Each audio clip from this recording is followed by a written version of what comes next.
I think one thing is to look up everything, like to doubt yourself. You don't have to mine everything per se, but try and learn something new through reading relatively hard material, I would say. Because the thing is, people who haven't got into reading yet, they underestimate how hard things are, or sometimes they overestimate how hard things are and they never start reading, right? If you're underestimating it, you still have to go through it because your first visual novel, your first light novel will always be hard, right? But then as, you add more titles to your finished list, it gets much more easier, right? That's why I started with like the very easy, also one of my favorite visual novels, KoreKara. And then I went to Island, which is relatively harder than that. And then I kind of finished with DS Irai, before N1. I don't really recommend that sudden jump to people. I would say like kind of have, in between VNs, because like in between them, I also read a lot of light novels. So did you just focus only on light novels for like that majority of the time that you were focusing on reading? I would say yes, visual novels and light novels. Like for me, visual novels were like my main mining, place where I would just mine new words, get new words, put them in Tanki and learn more. Light novels were more for like kind of relaxing. I would still try and look up, but I wouldn't like force myself to mine everything, because also I felt that like mining from light novels was much harder, or like I didn't have better retention as visual novels would. So I'm curious, like what was your like subjective experience of taking the N1? Like I know you got a really high score, but like I know like if you just read a lot of light novels, you'll learn a lot of like light novel words, or even words that are not common. Like if you read like How to Heat, for example, there's a lot of like words that they just find in the thesaurus or something. Right. But if you take the N1, most of the excerpts are from like sankosho or essays or articles, which is like a very different type of reading. I got to a point where like it got really easy to read the novels I was interested in, but then it would be slightly more difficult when I looked at like some sort of like technical text and tried to figure out what the author was saying. Right. I think that's also how you conform with the test itself. Because I didn't go straight into N1 without any practice, right? I had like 3 months before the test, I would kind of do like a practice session, like see how good I could do with the reading, right? See what the kind of questions were like, right? And so I think having a broad reading kind of source to have is also a good thing to do. Because like I also read visual novels, right? But to read the visual novels, they would have like references to like culture stuff, blah, blah, blah. I would also read the Wikipedia for that. I would also read like articles. And so like in the end, I think I ended up having a more general vocab. Although it's of course, heavily towards visual novels and light novels. And also, I don't know, because like a lot of the words in N1, you can still find them in visual novels, to be honest. Or like you already know the kanji and it's something that you can just feel out. It's just like a compound word with already known kanji and it just comes to you naturally.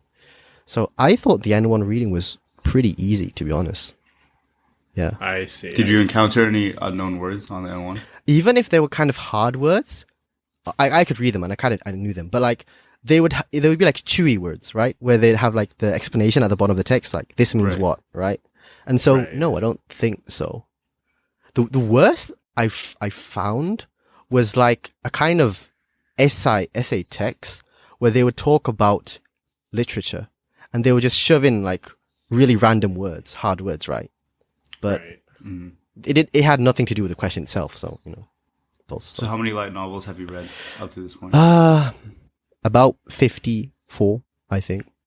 Like volumes of light novels. About 30 visual novels, so I mean, more accurately, it's close to 2,000 hours of reading, I think. Wow. So, yeah. For N1, I think it was like 1,300 or something, or 200 something when I took it. So, yeah, you can use that as a basis, I think, a reference. Do you feel like you've had to sacrifice a lot to learn Japanese? I mean, I have gotten rid of a few hobbies to do that. But like Japanese is my hobby now. Like, in the sense that... Like what hobbies? Like I used to play the piano a bit, play soccer. But I was never really good in them, right? And so I thought to myself, okay, might as well do something I like and I can get good at. And so I thought that Japanese was something that I would use for my life, throughout my life. So I might go back to doing a bit of that. now that I think about it. Like very recently, I have been playing more games. I mean, in Japanese, but like not really like reading to learn, but just like having fun playing like FPSs and stuff. Right, right. Can't wait to see you become the Doth in those too. But yeah. But I guess like not so much like sacrificing school related stuff like going to classes or hanging out with people. I mean, for classes, if it's a boring class, to be honest, I might do Anki during the class, right? Right. But if it's finals week, I will stop learning Japanese. I might like at best continue my Anki reviews, but I would switch from like reading 10 hours a day to like studying, I don't know, maths or engineering for like 10 hours a day. So, you know, I see. That's the life. So I guess then for maybe people who are new or maybe considering joining to increase their reading level, what would you kind of give to them as like maybe a starter pack? Like what should they kind of be prepared for to kind of be set up for success? I would say find titles that you have an interest in and then look up how relatively hard they are.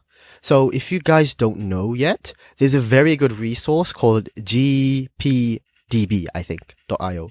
So it's essentially like a glossarium, I think, of like different visual novel titles, light novel titles, anime, blah, blah, blah.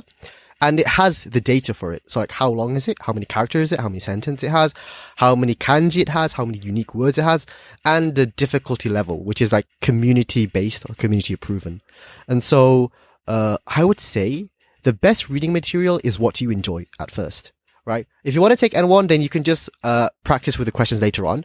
But to get the base level, I think that you should, follow the things that you enjoy. If you don't have anything you personally enjoy, you can ask for recommendations based on like the genres you like. Or if you're looking for mining as fast as possible, like learning as fast as possible, then I guess you can follow my route and just have relatively harder like leaps